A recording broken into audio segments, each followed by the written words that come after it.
Good morning, everyone. Today I want to take you on a journey. A journey through pages, through time, through imagination and emotion. The title of my speech is Books I Have Loved, and it's more than just a list of stories. It's about the experiences, lessons, and transformations that these books have gifted me over the years. Books have a unique ability to speak directly to the heart, often when we least expect it. In the midst of chaos, confusion, or even loneliness, the right book can become more than a pastime, it becomes an anchor. For me, there have been books that found me exactly when I needed them most. These weren't necessarily the ones that were recommended by everyone or trending at the time. Rather, they were quiet discoveries, picked up on a whim, that seemed to understand the emotions I was struggling to express. In their pages, I found characters who mirrored my feelings, stories that gave language to what I couldn't articulate, and narratives that told me it was okay to feel deeply. Some books became constants through the changing seasons of life. When friends came and went, when routines changed, or life turned unpredictable, there were always certain books I could return to. They offered familiarity and reassurance. Just as a favorite song might bring comfort during a storm, rereading these books felt like revisiting a trusted friend. I knew how the story would unfold, but the words never lost their meaning. If anything, they deepened over time. With each revisit, I noticed something new, understood a character more intimately, or discovered that my own perspective had shifted. What makes a book an emotional anchor isn't always its plot or writing style. It's the personal connection that forms between the reader and the story. It's the way a particular sentence can resonate so deeply that it lingers in your thoughts long after you've turned the page. It's the moment you pause while reading because a line has struck a chord within you. That resonance is powerful. It has the ability to ground us when emotions feel overwhelming, and it can validate feelings we've been taught to ignore or suppress. Sometimes, just knowing that someone, somewhere, whether real or fictional, has felt the same way brings immense comfort. In times of emotional upheaval, books can offer both reflection and refuge. They help us confront our feelings from a safe distance, giving us the time and space to process without pressure. Whether it was a story about loss that mirrored my own experience of grief, or a tale of resilience that gave me strength when I felt weak, these books served as silent companions. They didn't judge, didn't demand, and didn't rush me. They simply existed, patiently waiting for me to return again and again.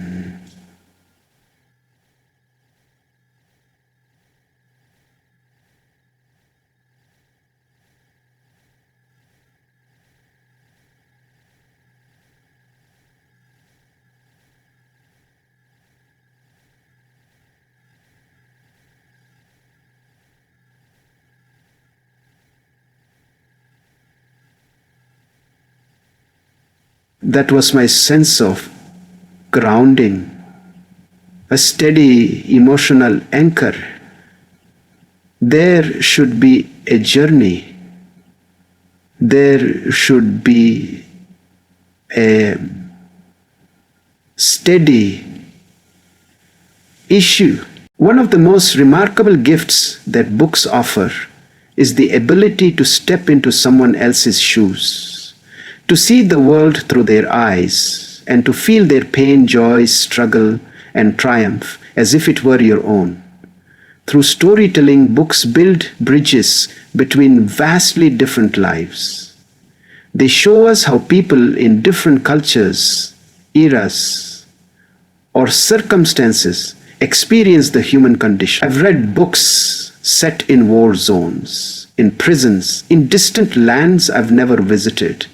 And each time I came away feeling not just more informed, but more human. That emotional insight, that ability to empathize with someone I may never meet in real life, is something no textbook or lecture can replicate. Some of the books I've loved most were the ones that made me uncomfortable. Not because they were poorly written, but because they forced me to confront realities I had never considered. Stories about injustice, poverty, illness, discrimination. They revealed perspectives far removed from my own and asked me to sit with them, to understand without judgment. It's about presence. It's about listening, learning, and allowing ourselves to be moved by the truths of others. These stories taught me that compassion begins with understanding, and that understanding begins with truly seeing another's experience. There's something intimate about reading a character's internal monologue or witnessing their emotional unraveling. We are granted access to their thoughts, fears, and vulnerabilities in a way that feels deeply personal. I've cried with characters who felt invisible in their own homes, felt joy for those who found love in unlikely places, and raged with those who were wronged by systems larger than themselves. These experiences expanded my emotional vocabulary and my capacity to care. They reminded me that everyone carries stories beneath the surface, and those stories deserve to be heard. Empathy through literature doesn't end when the book closes. The stories linger, influencing how we interact with others, how we react to news headlines, how we respond in difficult conversations. A single book can plant the seed of understanding that blossoms into lifelong compassion. When we read deeply, we connect beyond language, culture, and circumstance. And in that connection, we find a powerful truth that despite our differences, the emotions that make us human are universal. Through storytelling, books dissolve the distance between people, fostering empathy in a world that desperately needs it. Books have a magical ability to transport us away from the noise, stress, and chaos of real life. For me, they have often been more than stories. They've been portals into entirely different worlds. When life became overwhelming, when reality felt too heavy or uncertain, I turned to books as a form of escape. Whether it was a fantasy realm filled with mythical creatures or a small quiet town in a heartfelt drama, these stories provided a mental sanctuary. In those pages, I could disappear for hours, forgetting my troubles and immersing myself in a narrative that felt both distant and strangely healing. There's something deeply soothing about knowing that no matter what's happening outside, you can always pick up a book and step into a different reality. Books don't just distract us, they give our minds space to breathe. When I couldn't explain what I was feeling or didn't want to face the noise of the world, books offered silence, imagination, and safety. They let me rest in a rhythm of words, where the rules were different and problems, no matter how large, undo it in ways that felt manageable or meaningful. The comfort of knowing how a story ends, or the thrill of discovering one that surprises you, can be the most gentle and effective medicine for the soul. These escapes were not about denial or running from reality. They were about finding temporary peace.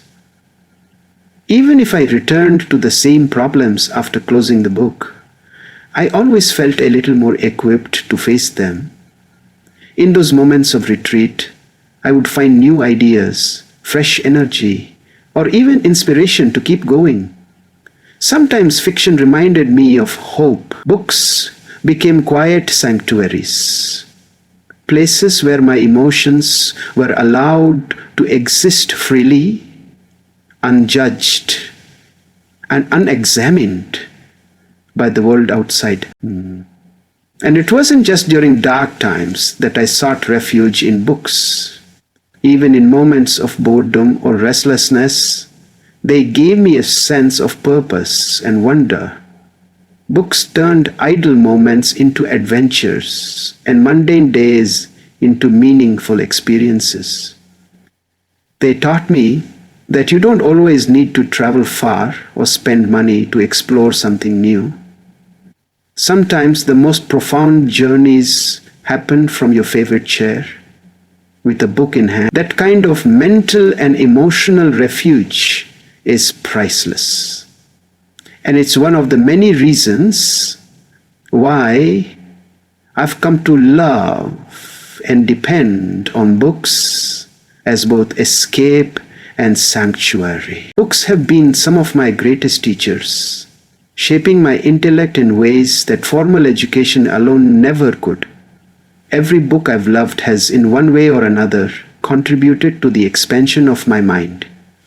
Through them, I've explored complex philosophies, dissected moral dilemmas, and encountered ideas that challenged my most basic assumptions. Some books introduced me to unfamiliar belief systems, while others sharpened my understanding of subjects I thought I already knew. In every case, reading forced me to think critically, not just about the content, but about the world around me. It was through books that I first learned how to question, analyze, and synthesize information with depth and curiosity. There have been books that I couldn't read quickly, not because they were boring, but because each paragraph demanded contemplation. These books weren't just stories. They were puzzles, provoking thought with every chapter. They invited me to sit with discomfort, to consider perspectives that clashed with my own, and to reflect on how knowledge is formed and reformed. I would find myself pausing mid-sentence, not because I was distracted, but because the sentence had said something so profound it deserved stillness. These were the books that didn't just pass through me. I carried them in my thoughts long after finishing them, their insights echoing in everyday situations. Reading widely and deeply exposed me to the richness of human thought across cultures and eras. I have read works by authors from different parts of the globe whose views were shaped by environments entirely different from mine. From these books, I learned that truth is not always singular and that wisdom can come from the most unexpected voices. They helped me deconstruct my own biases and build a more nuanced, balanced understanding of complex issues. Whether it was history, psychology, politics, or ethics, the books I have loved gave me the tools to engage with the world in a more informed and thoughtful way. Most importantly, these books ignited a lifelong love of learning. They made intellectual exploration feel exciting, not intimidating. There's something deeply empowering about picking up a book and knowing it might change the way you see the world. That hunger to know more, to ask better questions, to seek meaning, that came from the books that stretched my thinking. They didn't just fill my mind with facts, they nurtured my capacity to reason, imagine, and understand. And through that process, I became more than just a reader. I became a thinker, always looking for the next idea that would challenge and inspire me. Among the books I have loved, there exists a beautiful balance between the widely celebrated classics and the quiet, lesser-known gems. The classics have an undeniable allure. They carry the weight of time, cultural relevance, and a shared recognition among readers. When I first opened some of these well-regarded works, I felt like I was stepping into conversations that had been happening for generations. Books like these don't just tell stories. They capture eras, philosophies, and human struggles in a way that continues to resonate. They gave me access to the minds of great thinkers, observers, and artists of the past, reminding me that the human experience in its core emotions and questions. At the same time, I found equal if not greater delight in discovering books that had escaped the spotlight. These hidden gems were often stumbled upon by accident, found in a dusty corner of a bookstore, recommended by a friend, or picked up based on nothing more than a curious title. What made these books so special was the feeling of intimacy they created. Without the noise of public acclaim or scholarly analysis, these stories felt personal, as if they were written just for me. Sometimes they were authored by writers who never gained recognition in their time, or who wrote only one novel and vanished from the literary world. And yet, their words carried immense power. Subtle, profound, unforgettable. Both types of books taught me different things. The classics often gave me structure. They revealed literary techniques, historical context, and universal themes. They asked big questions and introduced complex characters who became archetypes in literature. These works deepened my appreciation for craft and tradition. On the other hand, the hidden gems brought surprise and freshness. Their voices were unconventional, their narratives unexpected. They often broke the rules the classics had established, and in doing so, they reminded me that literature is a living, evolving form of expression. Together, the classics and the underappreciated works expanded my understanding of what literature could be. Reading both ends of the spectrum showed me that greatness in literature isn't always defined by popularity or critical praise. Some of the books that moved me most weren't celebrated at all. They simply found their way to me at the right time. This taught me to read with an open heart and to trust my own emotional responses rather than relying solely on reviews or recommendations.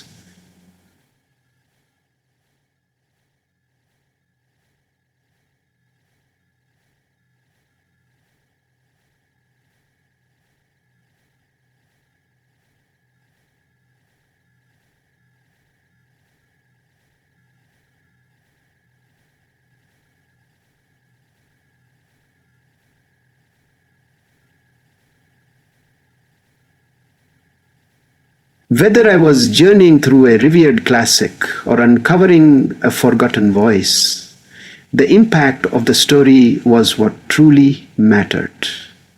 And in that sense, every book I've loved, famous or obscure, has played a vital role in shaping my relationship with literature. Books have not only entertained and educated me, they have played a foundational role in shaping who I am as a person.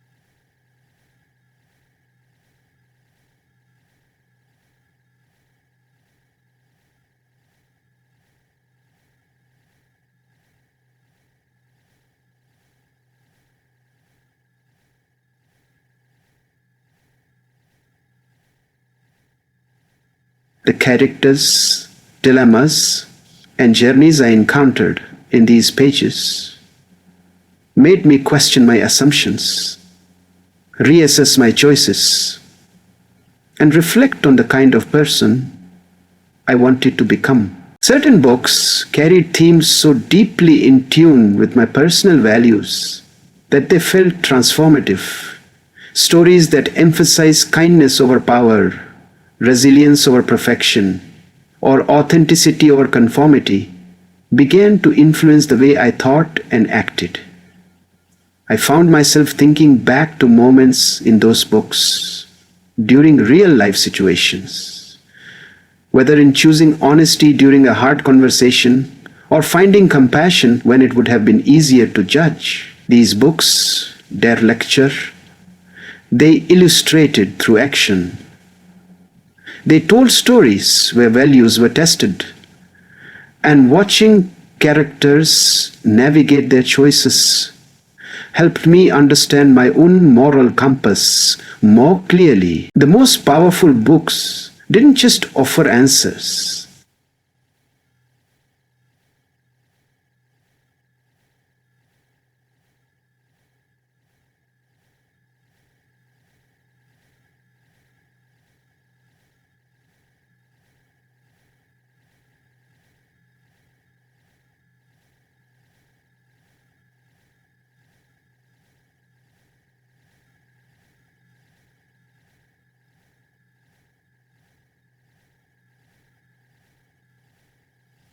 Renericia of Christianity. That a novel I read in my teens felt completely different when revisited in adulthood. Not because the story had changed, but because I had. This evolving relationship with literature reminded me that identity isn't fixed, it grows, and books can be incredible tools in shaping that evolution. Books have also given me a sense of belonging.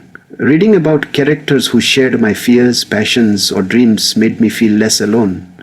At the same time, reading about lives vastly different from mine expanded my awareness and helped me integrate perspectives into my own worldview. In this way, books have been both mirrors and windows, reflecting parts of myself while also offering glimpses into other possibilities. They taught me that who we are is constantly in motion and that our values are not only shaped by experience but also by the stories we absorb. The books I've loved have quietly molded my identity, guiding me not by command but by example. A truly beloved book doesn't end when the final page is turned. It lingers, sometimes for years, quietly shaping thoughts, reactions, and decisions in ways that aren't always immediately noticeable. The best books have an almost haunting quality to them. Their characters reappear in your thoughts during the most unexpected moments, and certain lines stay etched in your memory as if they were written just for you. I found myself quoting passages in conversations, drawing emotional strength from a character's resilience, or recalling the moral complexity of a story when facing tough choices. These aren't just memories, they're influences that continue to guide and inspire long after the story is finished. The lasting impact of a good book often lies in its subtlety. Unlike a lecture or a loud declaration, a powerful book speaks softly, but it speaks to something deep within you. Sometimes it's not until weeks or even months later that you realize how much a story affected you. You find yourself viewing a situation differently, feeling more empathy in a moment that would once irritated you, or pausing to reflect instead of rushing to judgment. These changes may not feel dramatic, but over time they accumulate into a quiet reshaping of perspective. That's the brilliance of a truly impactful book. It continues doing its work long after it leaves your hands. There are also books that become personal milestones, symbols of particular seasons in life.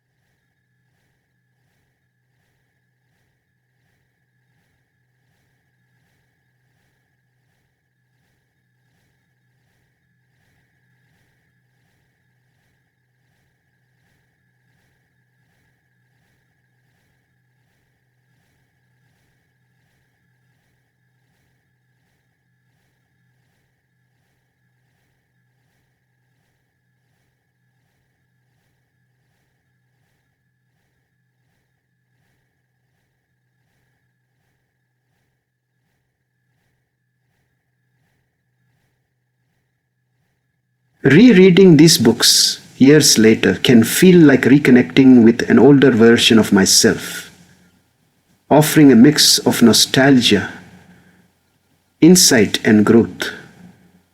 That enduring emotional connection makes those books sacred in their own way. Treasured not just for their content, but for their place in the timeline of my life. What's most extraordinary is how a good book can plant seeds that continue to grow, sometimes invisibly.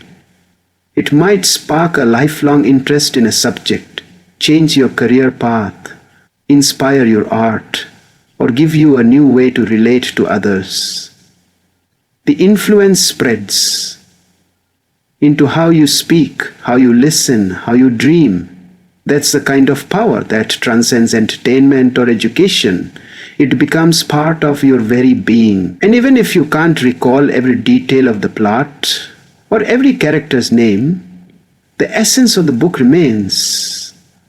It becomes part of your internal world, whispering through your thoughts, long after the story has supposedly ended. In the end, the books I have loved are not just stories. They are pieces of my soul, scattered across pages and paragraphs. They've helped me laugh, grieve, grow, and reflect. They've taught me how to be brave, how to be gentle, how to question, and how to dream. Each one has left a lasting mark, becoming a quiet companion through the many chapters of my own life. Thank you.